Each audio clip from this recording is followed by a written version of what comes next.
economy. He managed it so well. What I'm trying to say, you see, nobody in this educated society in this country, in the business environment, can say Mr. Mahinda Rajapaksa messed it up. Our per capita income has gone from $1,000 to $2,000, 100%. 1948 to 2005 was only $960, and from 2005 to 2009, within 4 years, $1,000 of increase, 100% in 4 years, which we couldn't do for almost 60 years. And then, you see, what people don't realize here is, there are economic situations getting affected due to various recessions. Now, when the fuel price went up, when our economy is getting affected, he managed, when a barrel of oil from $40, when it went up to $160, it's 4 times. Ours is a country, we are relying so much on energy. So our entire economy has to be balanced, and we have to manage it. There was no chance, if not for his clever decisions he has taken, timely decisions he has taken, he would have survived this longer during the war, height of the war, the way he managed it. So I don't think the intelligent people in this country are having a doubt about Mr. Mahinda Rajapaksa as a president. There's no doubt. It is the people who are having some political feeling, who are affiliated to UNPA. So I mean, for years and years they have been UNPers, and they are not willing to work and who change and come to terms with the successful story of Mr. Mahinda Rajapaksa.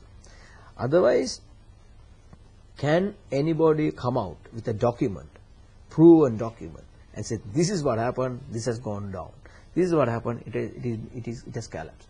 You see, it is very easy to gossip. You can just say for the sake of saying it.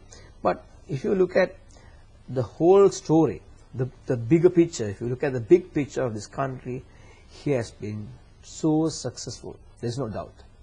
But now we have to put everything behind. We have come into a situation, we have to identify 2010 to 2012, 14, 2020. What are we going to do?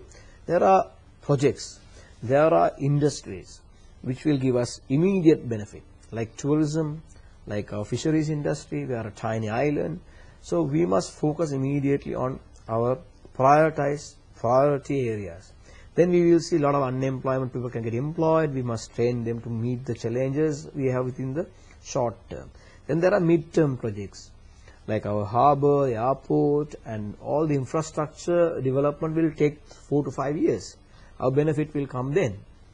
Here we have the long-term projects, which we have to look at the global players, and then we have to look at the Asian players who are good in China, who are doing well in India.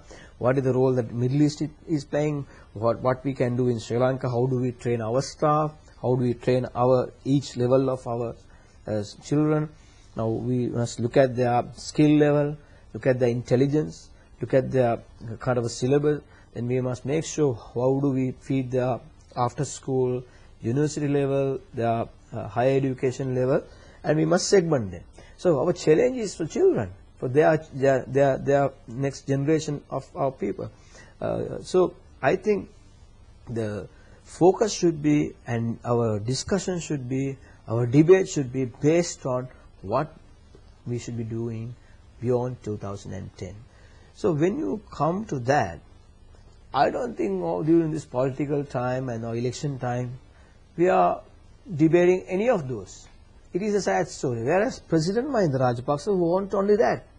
He's only talking about education, health care, then insurance. He's talking about the highways, infrastructure, ports, and then airports. He's looking at the bigger picture. Then he is looking at how do you get the people down to Sri Lanka? How do we mix them with? And how do we hire the best of technology? How do we hire the best of knowledge? And how do we go from here to next generation? How do you restructure Colombo City? How do we have Colombo City as a hub of this country beyond London, Paris, and Hong Kong, and so forth? So I think this is where we have to look at, like, bottom line is, all of us have suffered. We are lucky to be among the living over the last 30 years. So when we are so much committed and to go through with our day-to-day life with regard to the war situation, we have missed the bus. We have missed the bus a couple of times now. When 1948, soon after that, when the industrial revolution took place, we have missed the bus. Then the entire world has changed with the industries have changed into the IT world.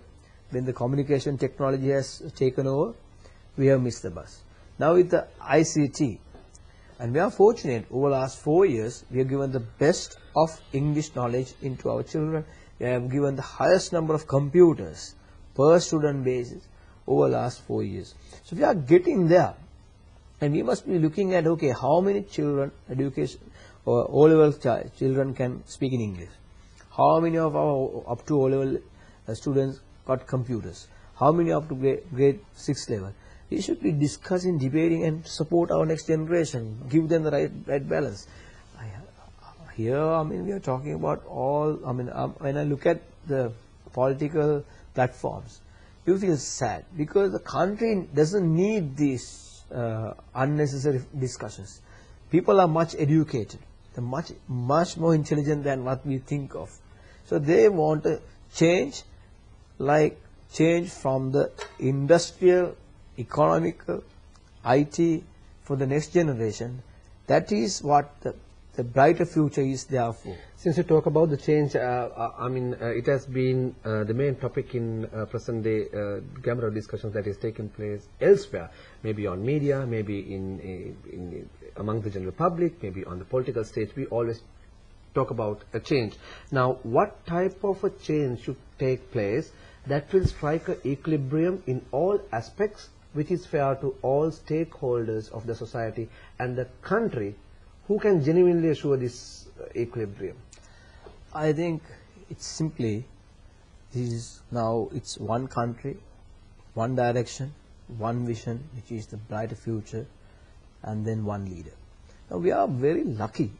We got a master plan. We have a leader who can lead from the front. Now we need to motivate the whole nation. Now look at our successful story of the war.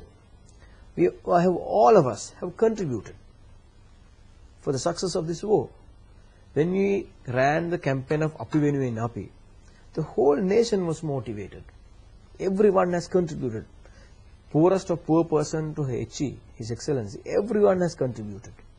So similarly, for us to go in for the Brighter Future program of Mahinda Chintana Next Level, which is the vision for the future, the change, what we are talking is the mindset of the people. We have a leader, for God's sake, and he's got a vision. Please change the mindset of the people.